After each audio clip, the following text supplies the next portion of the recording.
John McCain yesterday decided to attack me for saying that Iran does not pose as great of a threat as the Soviet Union did.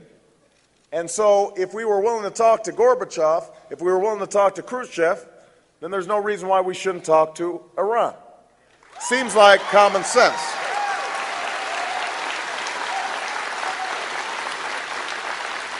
So John McCain he said, oh, Obama doesn't understand the threat of Iran. I understand the threat of Iran. But what I know is that the Soviet Union had the ability to destroy the world several times over, had satellites spanning the globe, had huge masses of conventional military power, all directed at destroying us. And so I've made it clear for years that the threat from Iran is grave, but what I've said is that we should not just talk to our friends, we should be willing to engage our enemies as well. That's what diplomacy is all about.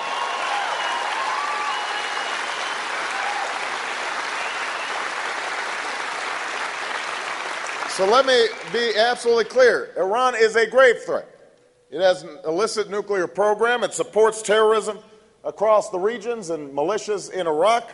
It threatens Israel's existence. It denies the Holocaust. But this threat has grown primarily, and this is the irony, the reason Iran is so much more powerful now than it was a few years ago is because of the Bush-McCain policy of fighting an endless war in Iraq and refusing to pursue direct diplomacy with Iran. They're the ones who have not dealt with Iran wisely. Make no mistake, Iran is the single biggest beneficiary of a war in Iraq that should have never been authorized and should have never been waged. Thanks to George Bush's policies, Iran is now the greatest threat to the United States and Israel and the Middle East for a generation. And John McCain wants to double down on that failed policy. And John McCain is right that the greatest threat we face is a terrorist with a nuclear weapon. That's why when he was busy supporting a war against a country that had no nuclear weapons, I was busy in the Senate working with Republican Dick Lugar to pass legislation to secure loose nuclear weapons and loose nuclear materials around the world.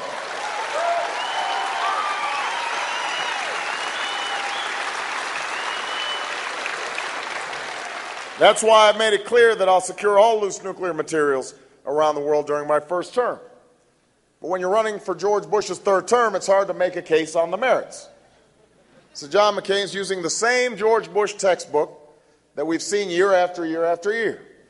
Anything other than continuing a war in Iraq has been called the greatest strategic blunder in recent American history. He calls naive. Anything but their failed cowboy diplomacy that's produced no results is called appeasement. Here's the truth. The Soviet Union had thousands of nuclear weapons, and Iran doesn't have a single one.